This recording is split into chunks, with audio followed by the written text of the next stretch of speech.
Oh, folks, you know you're in for a treat when you hear that tune because it's time for another week of the Rec Poker Podcast.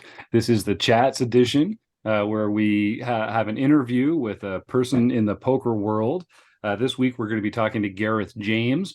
But before we get into the interview, I've got to make a few things clear. First of all, we're so appreciative of the support from Mark Prashant over at Website Amp and the Running Aces Hotel, Racetrack, and Casino. We couldn't do it without them. They're our sponsors, and we depend on their support for everything we do here, just like we depend on our premium members. We got a new premium member this week, Tun Hung. So I'm looking forward to getting to know Tun better. I haven't had a chance to meet them yet, but I know that we are looking forward to growing our premium membership like we do week after week. And I hope, Ton, you get a chance to dip your toe into some of the awesome stuff that we have going on over here. Just like every week, I'm joined by the Wrecking Crew. John Somsky, I don't know if you can see there's some comment in the YouTube chat about sound. John sitting in for our normal producing co-host, Chris Jones. Um, and if you don't know what the Wrecking Crew is all about, the Wrecking Crew is the core team of folks that hang out here every week, every month, contributing their time, their expertise. They help create the training videos, a lot of the strategy sessions, the study groups that we do. They help us plan what the future is going to look like for Rec Poker. And we couldn't do it without the Wrecking Crew. So if you want to find out more about me, my name is Jim Reid, Bluffsterini in the home game, and at RecPoker Jim on Twitter. While there still is Twitter, may as well go and have some fun over there. You can follow the show at RecPoker as well. But if you want to know more about the Wrecking Crew members in particular, you can go to rec.poker/crew, and you'll see a list of all sorts of Wrecking Crew members there, from the OGs like John and Rob, who we've got on the show tonight, to some of our newer members, folks like Daro Kearney, Gareth James, Kevin Mathers, Keith Brandt, Kim Kilroy, and we've got a few new Wrecking Crew members coming right around the corner as well. Maybe you'll get a chance to meet them sometime soon. I'm hoping next week. In the meantime, like I say, you can go to rec.poker/crew, or you can just listen up because you're going to hear from Rob and John right now to introduce themselves. I know John's working on the audio. Rob, why don't you jump in first? Well, he's got the auto working because I just heard it, so Nice. must be working. Yeah, All we've right. got the. I I'm was, okay. I'm Rob Washam, and I'm Radman50 almost everywhere. and I'm John Somsky. I'm Poker Geek MN everywhere, and I am your failing producer for the night. Everyone has to take a turn screwing up the audio cues here on the Rec Poker podcast. John, you have nothing to be ashamed of. Now you're officially part of the team. uh, so yeah, of course, we have to get something wrong on the show every week, or else it wouldn't be what it is. We had a little audio bloop there for some of our live YouTube watchers. So thanks for the comments here. I see we've already got a pretty good showing in the YouTube chat. Phil, Dave, Martha, Joe, a couple others. So thanks for sticking with us. So Gareth James is going to be our guest tonight. Gareth is on a very different time zone than we are. We record these in North America. He's active in Europe, and particularly in the UK.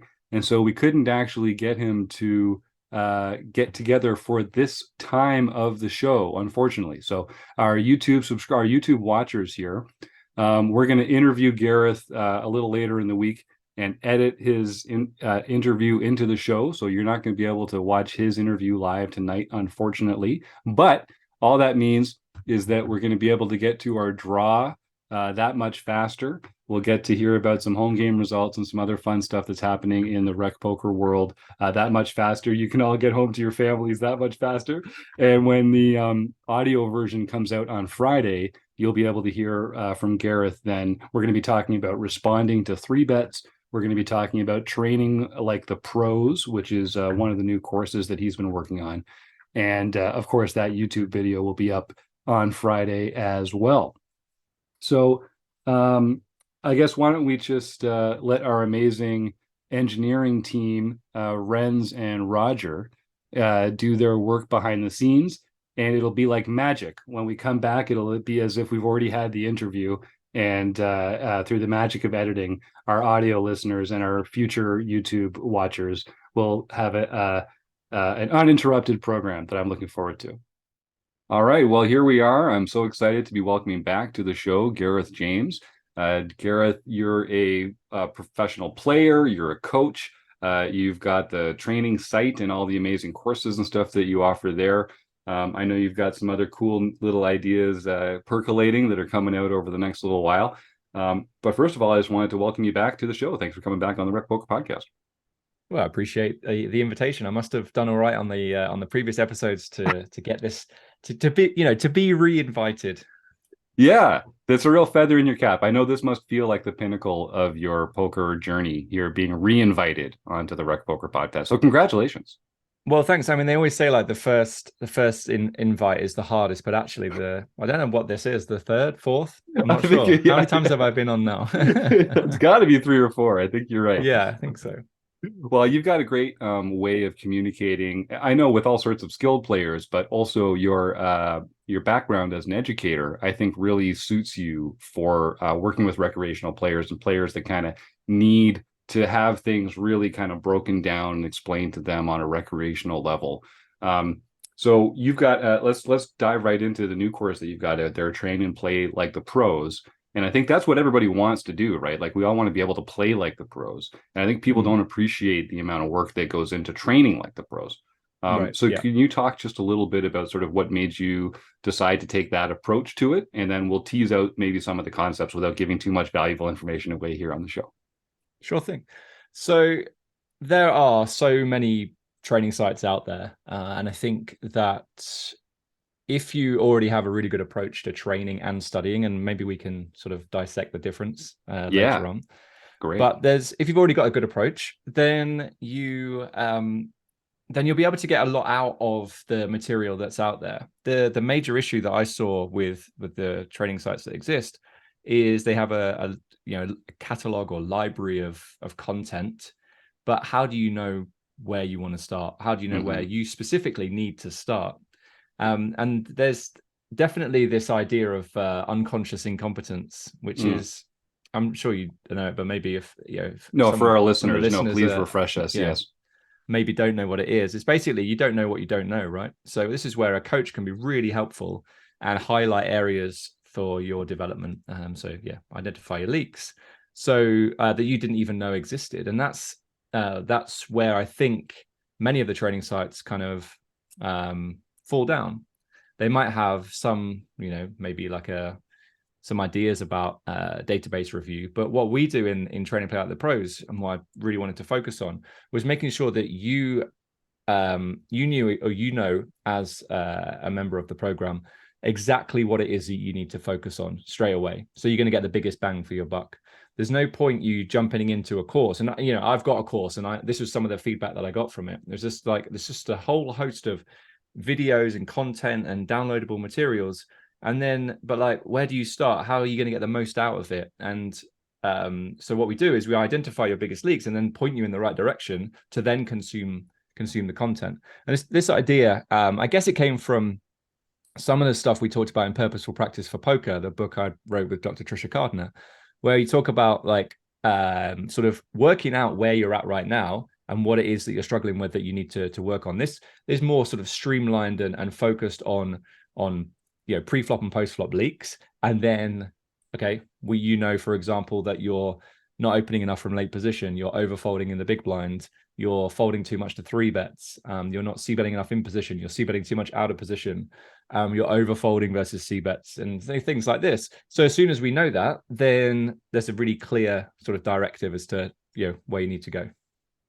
So how does someone find out what they need to be working on? Like, as I think you're saying that unconscious incompetence where we don't know what we don't know. I've spoken to a lot of different coaches, and even in my own coaching, I feel like that's the key aspect. And it seems like the easiest way to do that is just by conversing, having a dialogue with somebody. Obviously, that doesn't scale very well. But what are sort of some ways that we can kind of look inwardly and or get some help to look inwardly and see what like how can we find out what those areas are? Yes, I mean there are a number of ways. The main way that we look at it in this program is by focusing on your current stats. So essentially a database review, but really focused on specific stats that then can be sort of show you exactly what it is that you need to focus on. And with this review, it's really important that we focus on the big outliers.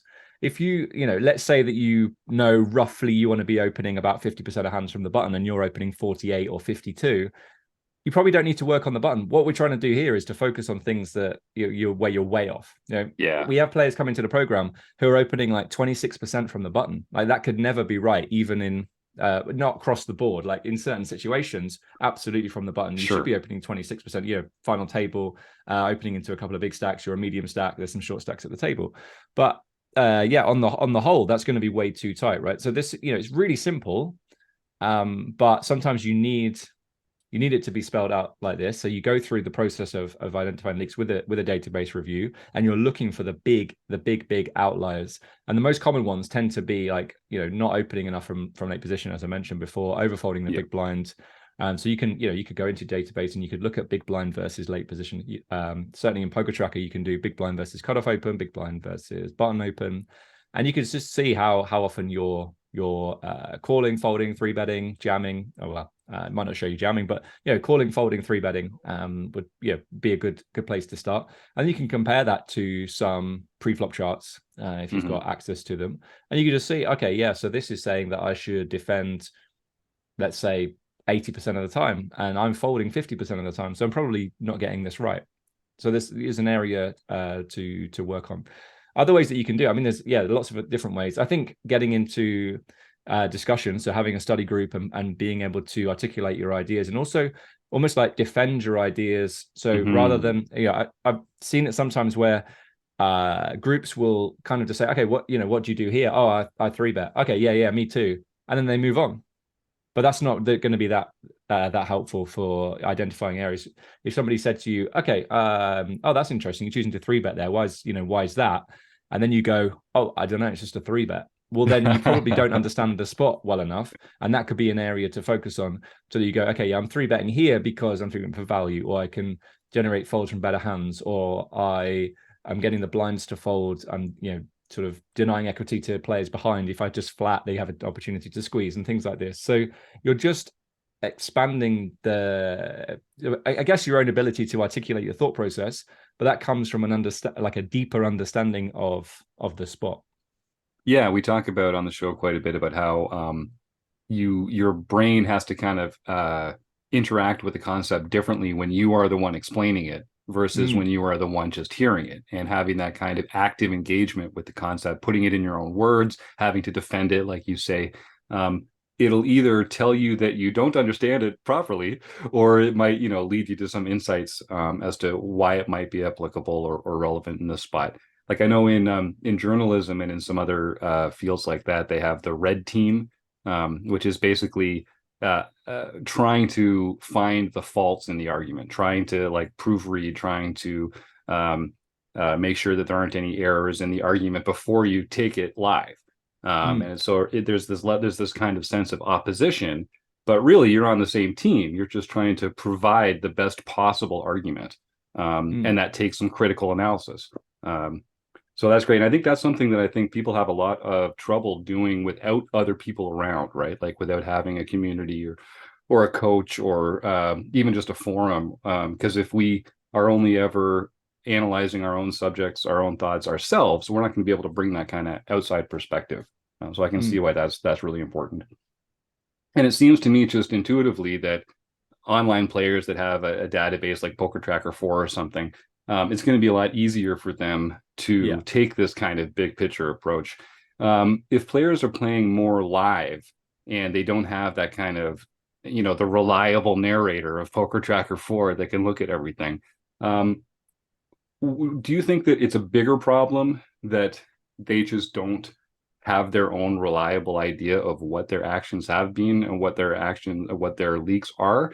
Or is it a bigger deal that they just have a smaller sample size of available information? Or like, what are some hurdles when you're working with players that don't have that big online database? I mean, it's a great question, because we've had so many people come and say, this program looks incredible, but I don't play online. So Right.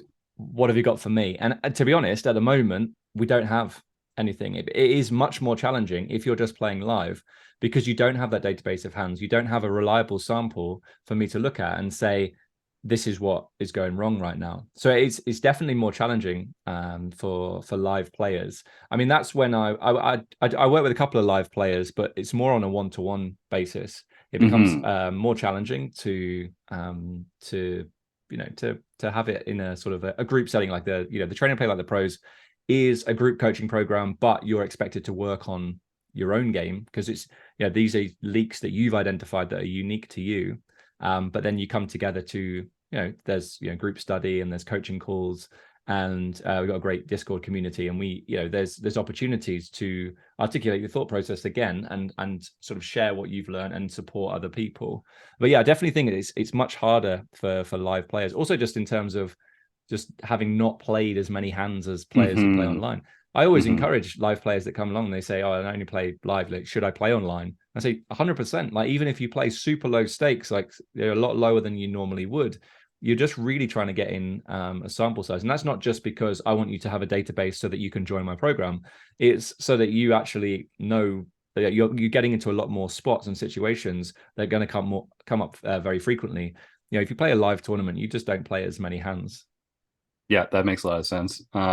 And in our own coaching programs, I feel like when players are predominantly live, when their experience is almost exclusively live, you really kind of do rely on the conversation with them to sort of understand how they think about poker by their decisions, and like going street by street through a hand.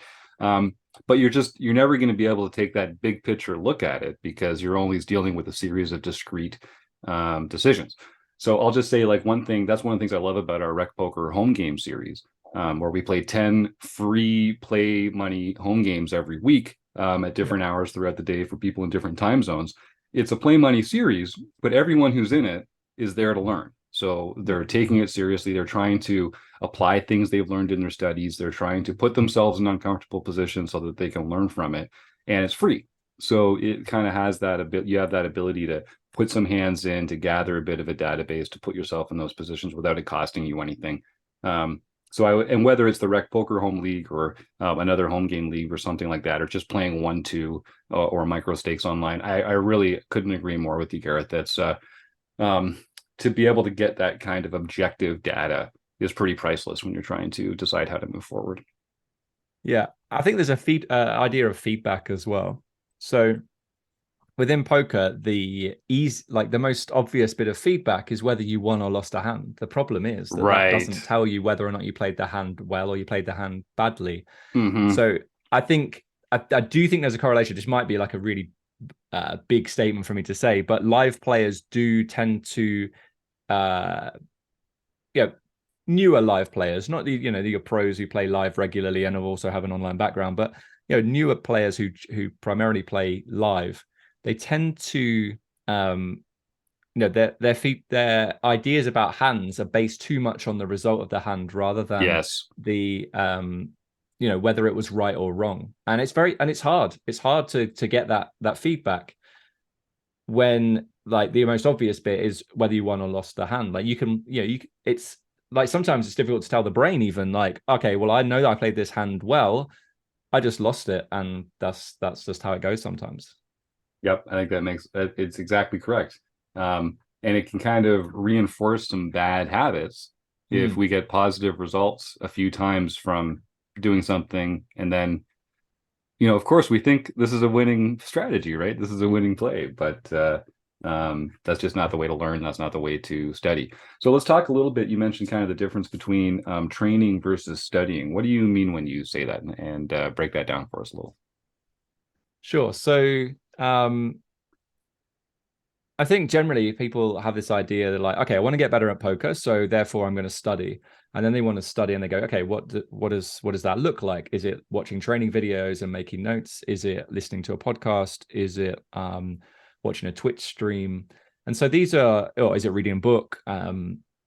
these are reasonable ways of approaching study. And I think that sometimes study is really good, but I think training kind of takes things to another level. So training, in my view, in my eyes, is to actually almost put yourself in a situation that comes up, quite frequently. So you end up like using software like DTO or PyoTrainer or GTO Wizard and setting up drills. So you're actually focusing on playing the game how it would be played. And then, you can, because if you were doing any kind of other sport, for example, you would do training drills rather than study. And I think maybe there's this idea within poker where, well, you can just watch a couple of training videos, have a quick look at your own database, see what's going on. Oh yeah, I played a couple of hands similarly to that. Yeah, I think I understand this concept now. But honestly, you don't. You have to then, this is why we have this idea of like identifying what your leaks are. So I'll give you an example. Let's say that you realize you're not c-betting enough in position against the big blind. So you go, okay, yeah, all right, well, I need to c-bet more. Then you can watch some content and you can study and you can say, right, okay, on these boards, this is where I'm going to c-bet more frequently. You can learn about the theory of bet sizing. So where do you use small bets? When do you use big bets? When do you actually do some checking? So you can do all of that and you can study that. But unless you're actually then applying it to a drill, so again, like using the DTO, PyoTrainer, GTO Wizard, any of those software, there's probably other ones available as well, and going, right, let's just do button versus big blind or low jack versus big blind, and drilling 25 hands, 50 hands a day in that spot, then you're not really making sure that you understand it properly. So is it, am I oversimplifying a bit when I say that sort of like studying is more about kind of introducing new concepts, or like kind of like the abstraction of the concepts, and then drilling is more about applying them, or sort of like the mechanics of application? Yeah, I think application is the key word there. I think so. Study is almost like the theory, and training is about the practical application. So the actual execution of the strategy that you've learned about. So being able to access and to access the understanding and apply it in game, in real game situations. I think that's a real gap with a lot of recreational players, because as you've mentioned, there's like a wealth of information out there. There's training sites and videos and books and podcasts. Like there's so many ways we could really inundate ourselves with new concepts and studying. But I think there's a real gap, particularly with recreational players, when it comes to knowing when and how to apply that stuff in real time at the table, or maybe even sort of feeling like there's so many different factors at play here, it's hard to know like which ones to prioritize or which ones are more important for the specific spot. So the theme of the month here at RecPoker this month is responding to 3-bets. And it's a good example of this because, we talk, it's very intuitive to have an opening range, and it's very intuitive to have a 3-betting range. Most of those, an opening range, you kind of decide yourself what your opening range is going to be. And a 3-betting range yourself, you have a sense of what your default 3-betting range is going to be like, and you might tweak it based on who the opener is and what their stats are, or what their tendencies are. But responding to 3-bets feels like it's a lot less clear cut. It has a lot more to do with like who's the player making the 3-bets.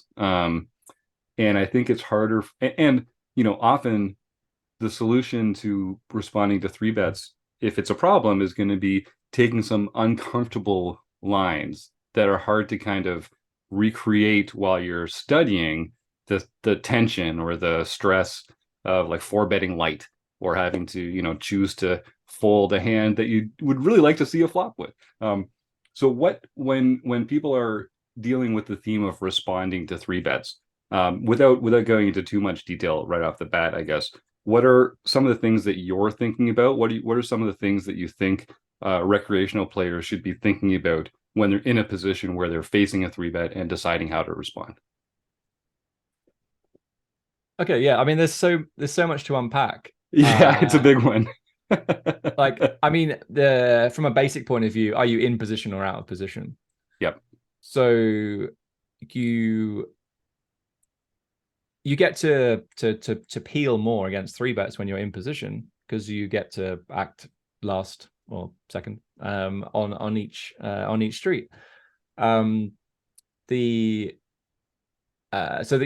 would be the first one. The size of the 3-bet as well is obviously really important from a, even just like an odds perspective. But those things are related, because if you face a small 3-bet when you're in position, you're getting great odds and you get position, and position means that you get to, you have a better chance or ability to realize equity. Whereas you're out of position, it becomes harder to do that.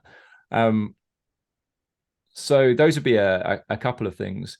In terms of how recreational players are going to approach it, if they're playing other recreational players, most players don't 3-bet enough.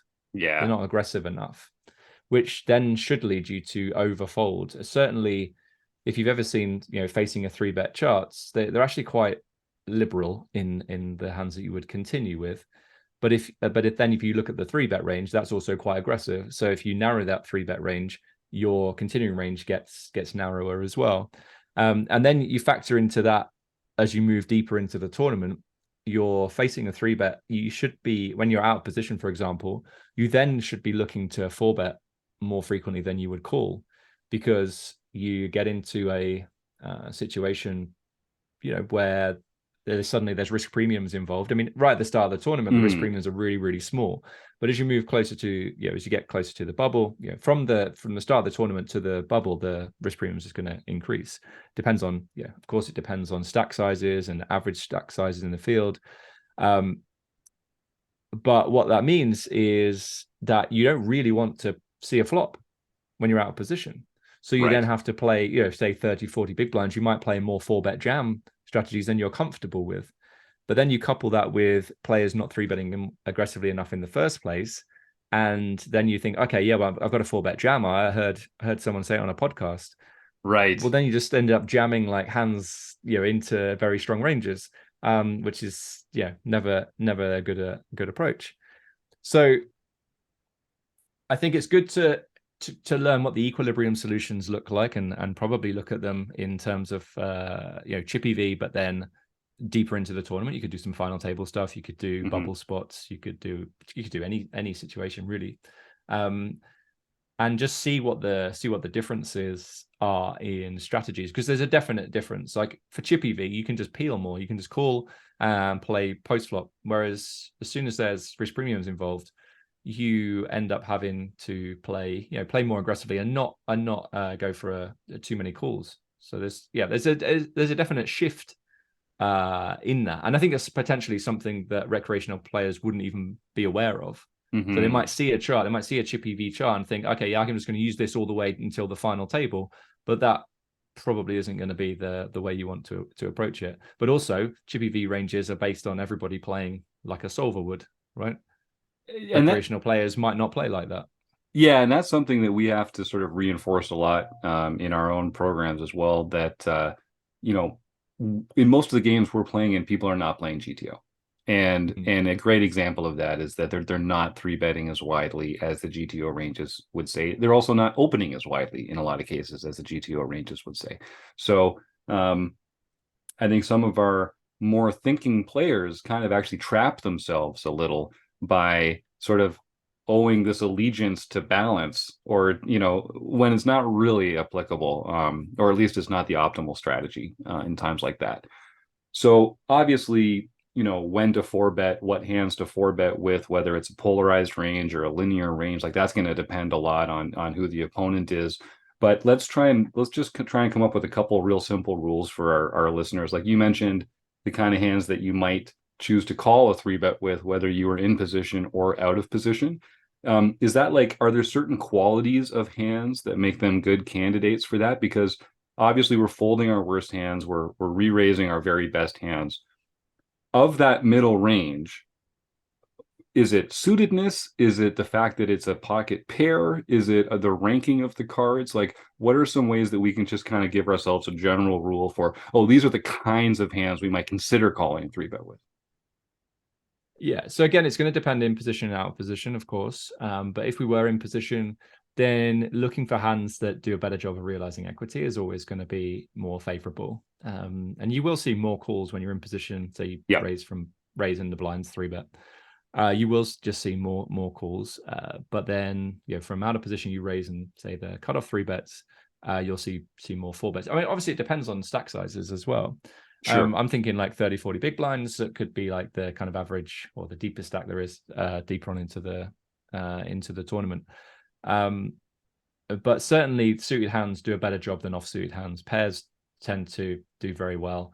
But having said that, again, like deeper into the tournament, the value of flooding a 3-bet with a pair just goes down, because it becomes more difficult to continue on a variety of different boards.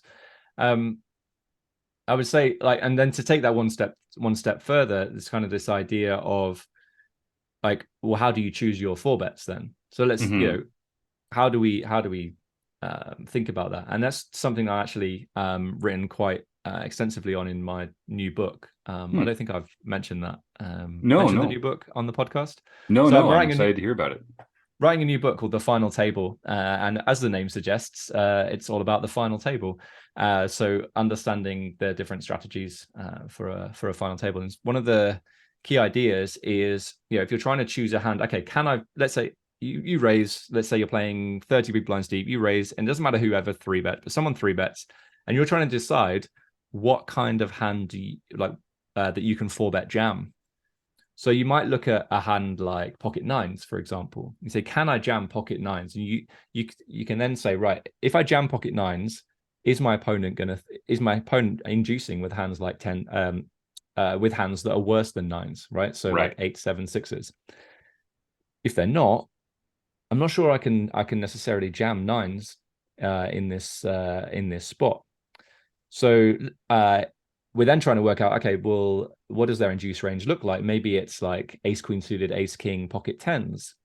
Well, we don't want to shove 9s into that range. Okay, we've got some fold equity on a 4-bet jam because they're going to fold their bluffs. But when we do get called, we're in terrible shape. So then we might think, okay, rather than having pocket 9s in this spot, is there a hand that I could shove here that does a better job at against that calling range? So obviously you would choose like aces, kings, queens against and jacks against 10s plus, and you would shove ace king because you can get called by ace queen suited and you're flipping against the pairs, and you block aces and kings.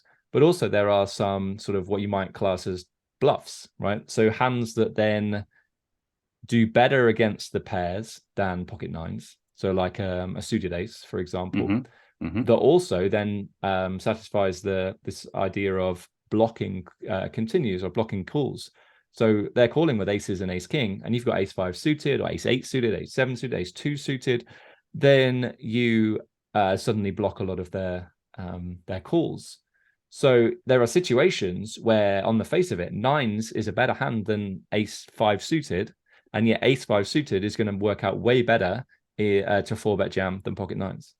That's great. That's exactly the kind of tension that I'm talking about. And I think people get stuck on this notion that, oh, well, they're 3-betting me with a wide range, so I can jam with some of these like middle pairs and hands like that. But the 3-betting range is important, but what's also important is their continuing range, the range that they continue with to your 4-bet.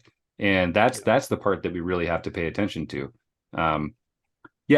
We've talked about this before. I think there's this kind of tension between, so let's use the pocket 9s example. They're like, oh, well, this isn't a strong enough hand to play post flop, so I'm gonna add some fold equity to it by jamming here. And they might think that they're gonna do that with a hand like King Jack offsuit or something as well. But then there's this sense of, but every time I'm called, I'm in terrible shape. So can you just explore a bit the tension between that kind of the good thing about adding fold equity, but the bad thing about what that means when you do get called? And obviously you're going to get called a lot less when you've got a blocker in your hand or something like that.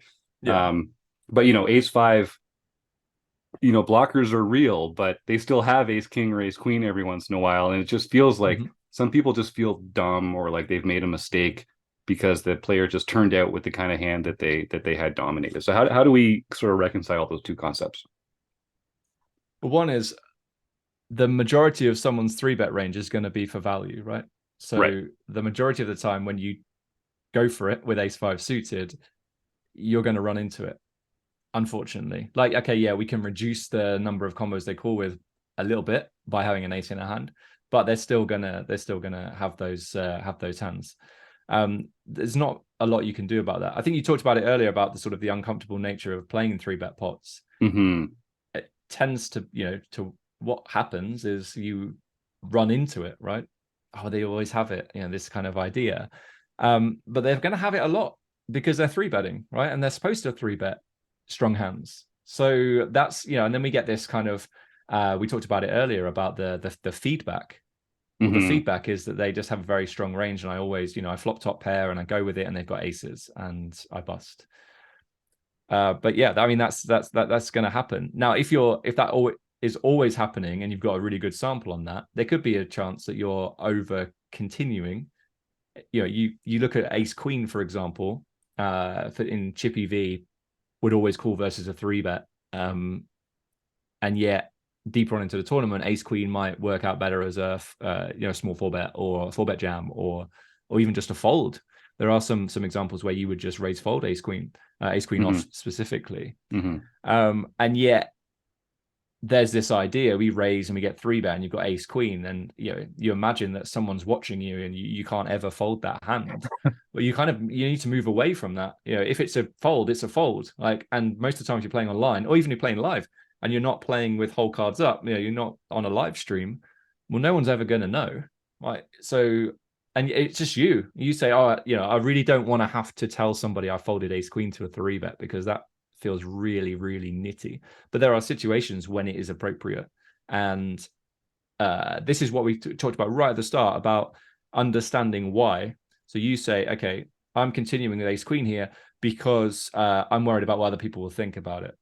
Right. Well, that's not a good argument. But if you say, okay, I've got a fold here, my risk premium is really high, 3-better's got me covered, there's a few short stacks on the table, we're talking about final table now. Yes. Then folding ace queen is absolutely fine, and there's nothing wrong with that. No one's going to go, oh, look at this guy folding ace queen versus a 3-bet, because again, most of the time they're not going to know unless there's whole cards up footage. Yeah, that's a great point. And I think people, it's good for us to feel accountable. We don't want to just be making whimsical plays without any reason for it. But I think particularly the games that we're playing as recreational players, I don't think we should feel beholden to this minimum defense frequency, or I can't. And we even say sometimes just fold and then never tell anybody. Just don't show your cards. Just whatever you do, because you don't want to get that reputation of someone who's going to fold ace queen to a 3-bet, because you're going to start seeing a lot more 3-bets, right? Yeah, exactly. Yeah. Well, this has been a really good, I think we've already teased out a lot of really good information for our listeners. This is a tricky subject, so I appreciate you taking your time with some of the nuances around it. I'm going to put the link to Train and Play Like the Pros in the show notes here. But if folks want to get in touch with you personally, is Twitter the best way to do it? Or is there an email, or go to the website? How do you like people to reach out? So there's lots of different ways. I think the best way is probably the Facebook group. So we have a Facebook group that's, it's growing every day. I have over 4,000 members now. And if you're interested in, getting free strategy advice and chatting about tournament poker, then it's a great forum to join. Plus, I'm, of course, promoting my programs within this Facebook group. But yeah, you can message me on Twitter, but I think most of my communication comes through Facebook. So just a DM on Facebook, add me as a friend, send me a message, and let's chat. And I always try to do that with new people coming into the program, because I need to make sure that it's right. We mentioned earlier on about, at the moment, not having something for live players.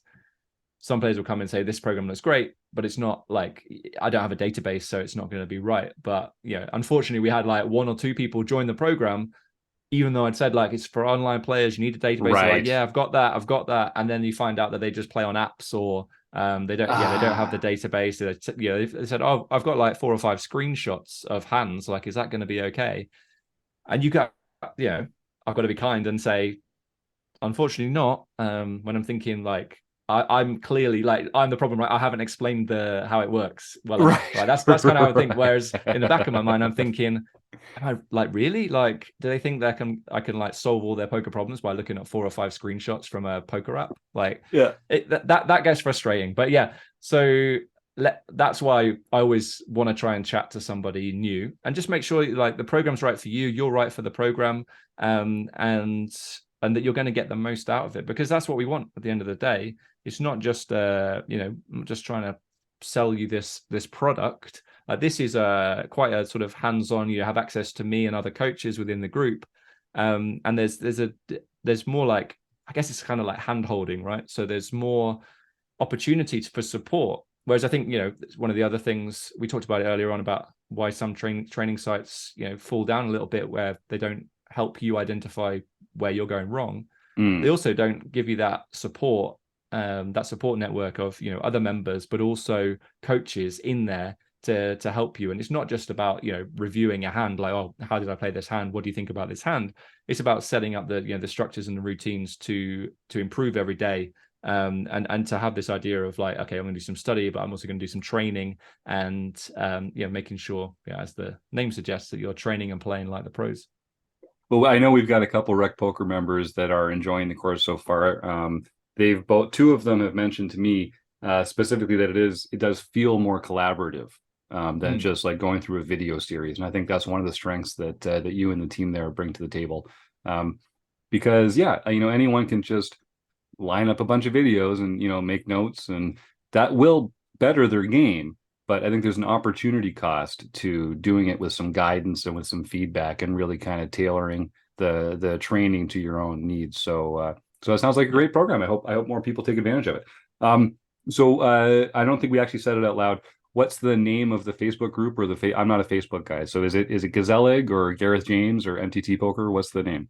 None of the above. It's facebook.com/groups/poker profits. Okay. Poker Profits. So folks, go and check that out. Get involved in some of the free training material that Gareth puts out there. Join his group of like-minded players trying to learn, and to learn in that collaborative way. And Gareth, good luck on this final table book. I hope we'll have a chance to have you back on the show sometime when it's coming up for publication, and maybe sneak it into the book study. I know we really look up to you as an author, and we'd love to kind of share your learning more widely with the RecPoker group. Yeah, that would be great. I'd love to come back on and tell you all about the book. All right, can't wait. Well, thank you again, Gareth James, and I'm looking forward to next time already. You have a great day. Thank you. You too. Cheers. Take care. Bye-bye. All right. Well, I love talking to Gareth James, man. Yeah, I mean, he loves poker. He's so smart about poker. You can tell he's steeped in this game that we all love. And because he has a past as an educator, he really knows how to learn. He knows how people learn. So he knows how to teach. He knows how to reach those parts of your brain that other coaches can't reach. So I won't get into some of the details from our conversation, but I know there's going to be some great knowledge bombs dropped there. So like we talked about, the theme of the month was responding to 3 bets. The theme of the month coming up in December is playing against limpers. So you will be having a chance to talk to some people about playing against limpers. If you've got any questions about playing against limpers, I'm sure limpers are common in the games that we're all playing. Feel free to drop those in the forums over at rec.poker, get a free account there. Or you can hit us up on Twitter, or just keep on showing up on these Monday night live recordings, because we'll be talking to James Splitsuit Sweeney. We'll be talking to Jason Sue. We've got a couple other guests. Until we have their dates confirmed, I don't want to say who they are, but it's going to be a good month for podcast guests in December. So I think people will have a good time with that. So having a lot of fun here in the YouTube chat, I'm happy to see. Yeah, you can go ahead and start typing in the words food bank now. John Somsky will lead us through the book study. John Somsky will lead us through the home game results. And then at the end of that, we can see who's going to win a free month at rec.poker or a $15 coaching credit. And I will say, a few of these coaching credit people have reached out, and they've made these arrangements to get these discounted coaching sessions with people on the Wrecking Crew. And I think that's going to be a real feather in their cap. I think whether it's myself or Taylor or Chris or Tim, there's lots of other Wrecking Crew members who are looking forward to working with you. Love dealing with recreational players like us that take it seriously.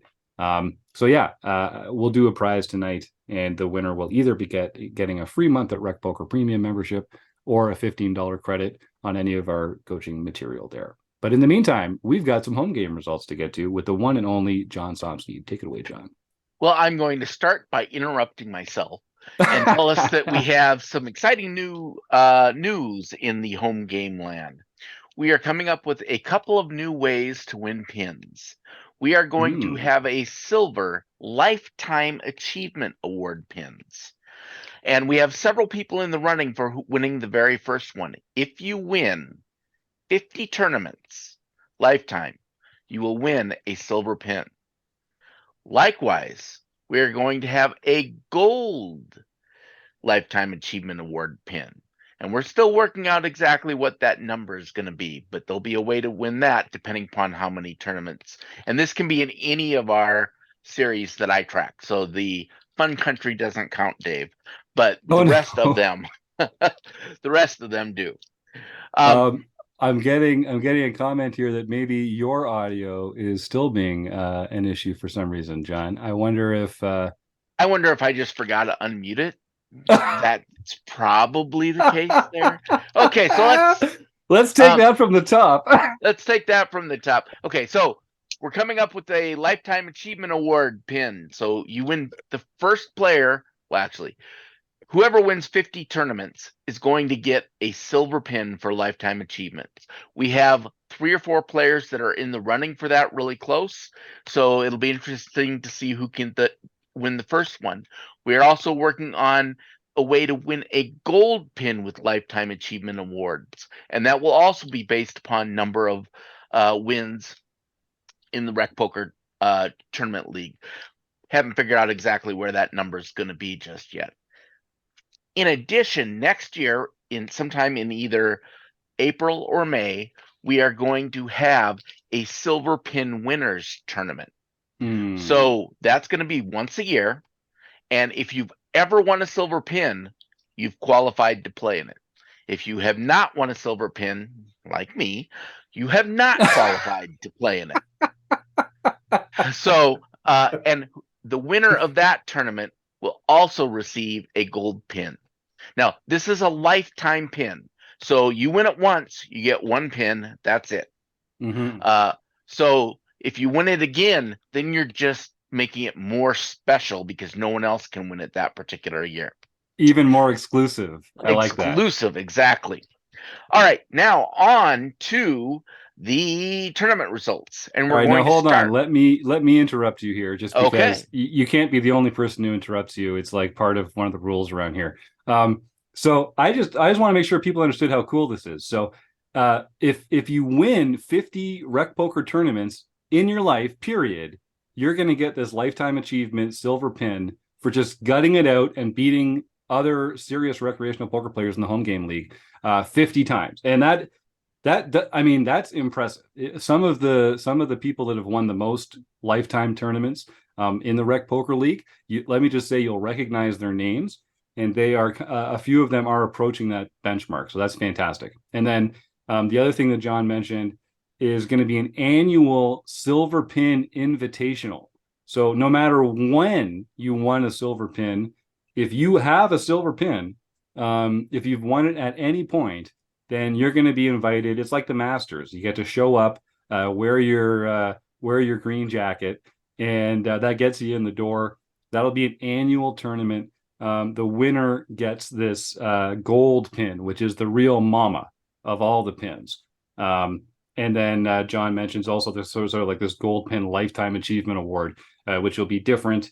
It'll again have to do with winning a number of tournaments, but it'll be a different field, sort of a different requirement for that. So this is exciting. We've talked for a while about having some kind of lifetime achievement, some kind of reason to bust out the gold pins. And I think a few people have really proven that they're taking this seriously. They're learning along with the rest of us. They're having a great time in these home games, and they're kicking a lot of butt. and that should be recognized. So I'm really excited for this, John. I think it's a great idea, and I can't wait to see what happens in our Silver Pin Invitational coming up this spring. More details coming. All right, now we are going to talk about more silver pins for the TOC. Played on November 14th, Ivor Big One won his second Tournament of Champions event this year. Wow. I believe, I'm not sure, but I believe this is the first two-time winner of a TOC. I think you're right. Way to go, Ivor. And just what that means, of course. So they won a home game, any of our home games in the month. That got them an entrance into the Tournament of Champions the following month, which is a very exclusive field. And then if you win that, that's how you get that silver pin. You got to beat all the champions from the previous month. So it's no small feat. The only other thing I'll say about that is we actually record the final table of this Tournament of Champions every month. And in the online review and hang, which is on the fourth Wednesday of the month every month, we play back that final table video, and we all everyone who's part of it and all our premium members can get together, analyze the play hand by hand, street by street. So you don't have to be a premium member to take advantage of this. If you make the final table of the Tournament of Champions, you'll get a message from me in the website saying congratulations, and you have won a free month at RecPoker Premium. So I want you to be able to come and join us for our online review and hang, celebrating your amazing play that got you to the final table of the Tournament of Champions. And we also just want to open the doors of what's going on at RecPoker Premium to these killers who are in there making the final table of the Tournament of Champions every month. So if you make the final table of the Tournament of Champions, congratulations. You've won a prize. You're going to get a free month at RecPoker. And I hope you come and join me in the panel on the fourth Wednesday of the month as we review the play in our online review and hang. And if anyone has any questions about that, you can always just send me an email, jim@rec.poker. All right, John, thank you, my friend. All right, next we have Evil Roy CA. David Westerveld won his 9th nightly tournament of the year. Look out for that guy. Jim Reid, some guy I've never heard of, won his first nightly tournament for the year. It's true. It was a Tuesday night OPA. Must have been a mistake. Even a blind squirrel finds a nut every once in a while. But yeah, I did have to get 10s in against jacks and spike a 10 on the river. It was the old 2-outer on the river that got me there. A little luck box action, no doubt. And then we have Jesse Two Shoes. Jesse won his 4th nightly victory for the year. Now, to continue our talk of repeating, Evil Roy CA, David Westerveld, won his 10th nightly victory of the year on the 17th. And to continue the trend, Jesse Two Shoes, Jesse got his, the first one is his 3rd, this one is his 4th nightly victory for the year. Then on the 19th, Noah, with several H's, 1291, Noah Anderson, got his 2nd nightly victory for the year. Poker Geek MN, John Somsky, won his first victory for the year. That doesn't surprise me at all. Not like the Bluffsterini win. That's just amazing. Whereas I think John is a continual winner at this game every time. It's true. He does like those mixed games. I'll say that. Yeah, although as I mentioned, this was my first one this year. So now you won something last week, I think, as well. Or is my memory failing me? I thought you were in the winner's circle a couple weeks. Was it for a nightly?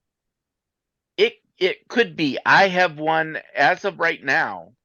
I'll let you know this. You remember how at the beginning of the year I called my shot and I said I'm going to win 10 tournaments because I am half as good as Keck 65. You did say that. I said I'm half as good and I can win 10 if he can win 20.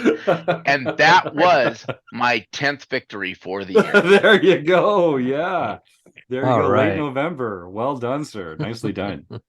And then to continue our repeat trend, we have Evil Roy CA, David Westerveld, won his 9th international tournament for the year. And to keep this in mind, this is 3 tournaments he won this week. That puts him to 42 total lifetime tournaments. So he is only 8 away from that previously mentioned 50 mark. So at this rate, 3 a week, he's about 3, maybe 4 weeks away from getting his 50th tournament. I mean, the stats can't be wrong. No, so congratulations, David. Yeah, Dave, like, way to go, man. Like, seriously, Dave is killing it this year, whether it's in the Fun Country Opas on Thursdays or the home game standings. He is having a phenomenal year on the e-felt, on the virtual felt. So nicely done, Dave. My hat's off to you, man. Yeah, absolutely. And he'll have to wrestle with Kekik 65 and Megra 44 for who's going to be the first one to make it to that 50, or maybe there'll be a dark horse and someone else will win all of them in a week. And we run 10 a week, so in that case, it'll only take you 5 weeks to win. That would get you there. Okay, then we have Rossi Q, Roz Quarto, won her 4th international victory for the year. Nicely done. And Jimmy Boots, Mike Smurden, won the LPP event, so he can contact Jim at rec.poker for his free month at Learn Pro Poker. Yeah, that's right. Send that email, my friend, to Jim at rec.poker. We'll get you all set up. You will love all the amazing training videos that they have over at Learn Pro Poker, and great access to Ryan LaPlante and the rest of the dream team over there. So send that email, and congratulations on your Sunday win. I just want to review some of the fun chats that's going on here at YouTube right now. So as usual, Phil's giving me the gears, but we did get some really helpful tips from the crew here. Everyone in the chat helping us get through our audio issues earlier, and some folks having some fun with us, which we definitely deserve. I think my favorite are the ones where we come back from the interview that didn't happen here live, and feel like, great show, Gareth. The best interview ever. Highly impressed with his knowledge. I love that. That's fantastic. And then actually we got a bunch of people. Glad to see Martha back in the chat, says Josh. That's right. Nice to see you, Martha, as always. It's not the same when you're not here in the chat. We got a few more fun. So I will say, folks, come join us on these Monday nights on YouTube. We do the show every Monday at 7:30 Eastern.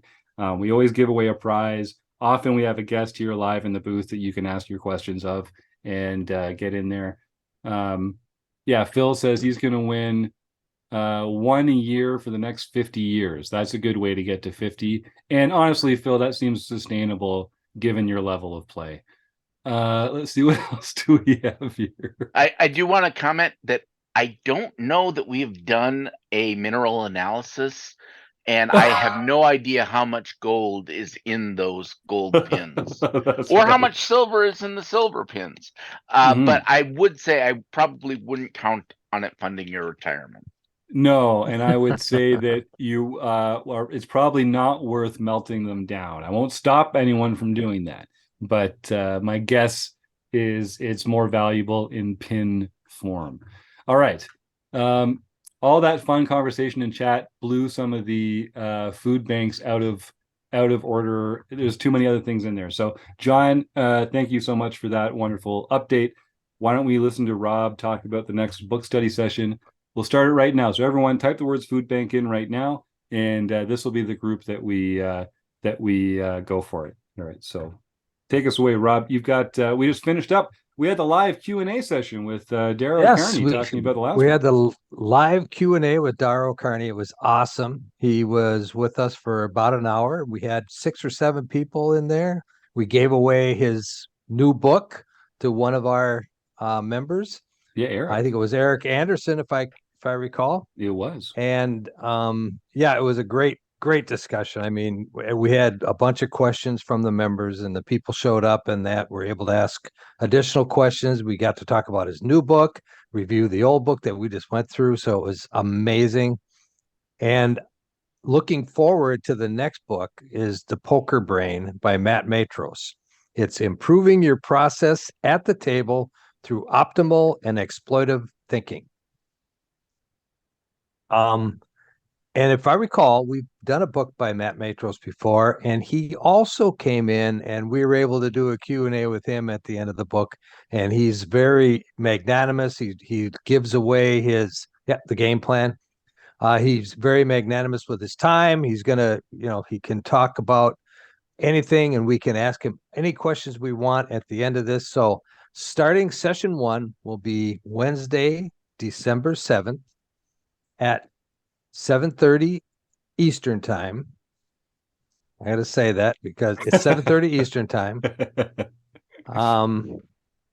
And that's what, so if get the book, it's on Amazon. Read the first couple of chapters. I don't know how far we get. We just kind of go until we do about an hour's worth each time. And it's not rigidly by chapter. It's just however the discussion goes. So we get a bunch of people in there. We start talking about the book, and we start asking our questions from each other. What did you get from this? What did I get from that? And back and forth. And it's a wonderful experience. The best way to read a book that I've ever found is in these book studies, because you get so much just from listening to other people's impressions of what they got out of the book, instead of sitting there in your lonely room by yourself, reading the book, trying to figure it out. You can get input from a bunch of other people that are doing the same thing. And it makes it so much more enjoyable and so much more educational. So join us Wednesday, December 7th for the first session of The Poker Brain by Matt Matros. That's right. And, Rob isn't doing himself justice there. Every session, he goes and puts these slides together summarizing the chapters that we're reviewing. He really leads the conversation. We find a few rabbit holes. And he's not kidding when I agree. It's the best way to work through a poker book is with friends, with other poker players, trying to like share your ideas, share your questions with each other, share your answers and perspectives with each other. I really do believe it's a fantastic way to do it. And if you're hearing this and it's too late to join the first session, as a premium member, you've got access to the entire archives, and we save the recordings of these from previous sessions, so you can go and get caught up and just join us in real time when the session comes around. So it's twice a month on the first and third Wednesday of every month, and I think it's a great way to learn about poker with friends. And I'm just so impressed with the authors that have given us their time. Every time we do this, we get a full hour with the authors afterwards. And this one with Dara really felt like a coaching session. I even got some clarification on, and you know what the key is, take it from me, folks. You can't be afraid of sounding dumb when you're talking to people who know more than you do about this kind of stuff. Like, this is the perfect place to come and ask some questions that you might be embarrassed to ask out in public. I'm never afraid to sound dumb when I'm talking to really smart people about poker. So I asked Dara specifically about one of the concepts that I was having trouble wrapping my head around. This kind of counterintuitive aspect of the bubble factor, and he was just knew exactly what to say to lay it all straight in my brain. And I can't wait to see what we can get up to with Matt Matros when he comes around to talk about the Poker Brain, because I know I really enjoyed talking to him about the game plan. And I think this is a more challenging book than that was. So I really am looking forward to that. All right. Well, here we've got, looks like 1, 2, 3, 4, 5. And good, Eric, I see you got that download. That's fantastic. So starting with Phil got the lucky number 1 spot. I'll just say it out loud so there's no confusion. There's no controversy. So this is going to go Phil, Josh, Joe, Dave, Eric in order. And if we roll a 6, I'm going to roll a boring old 6-sided die. And if we roll a 6, we'll just re-roll. But 1 through 5, that's who the winners will be. Let's see who it is. It's a 2, Josh Campbell. All right. Well, congratulations, Josh. You are already a premium member, I know, so you're going to get a month of premium membership anyway. But the prize that you're going to win tonight is a $15 coaching credit that you can apply towards any of the Wrecking Crew coaching sessions that are available in there. So send me an email, joshjim@rec.poker, and we'll get you all set up with that. And then I think we'll probably just wrap this baby up. I will remind our listeners and our watchers, if you are a premium member, in about an hour, we record the forums edition of the podcast. We don't do those live on YouTube because we talk a little more between the hands. We set them up a little more behind the scenes. It's not quite as good a live experience as these ones are, as this one is. But our premium members, if you go to rec.poker, right there on the homepage, you can see the calendar of events for this week. And you'll see a recording session for the forums edition of the podcast, which we do basically every other Monday after the chats. And nothing makes us happier than when we get some premium members in there bringing a hand or a forum post of their own to talk about on the air. So I'd encourage everyone to go and check that out. But in the meantime, I just want to thank Gareth James for an outstanding interview that I really enjoyed. Of course, thank you to Eric, Joe, Phil, Josh, Martha, and Dave in the chat. It's nice to see everyone getting involved in there. Thanks to Rob Washam and John Somsky for putting all this together. Thanks to Mark Brashon at Website AMP, the Running Aces Hotel, Racetrack, and Casino. And of course, you, the listeners. We wouldn't be doing it if it wasn't for you. So thanks for tuning in, and we'll see you next week.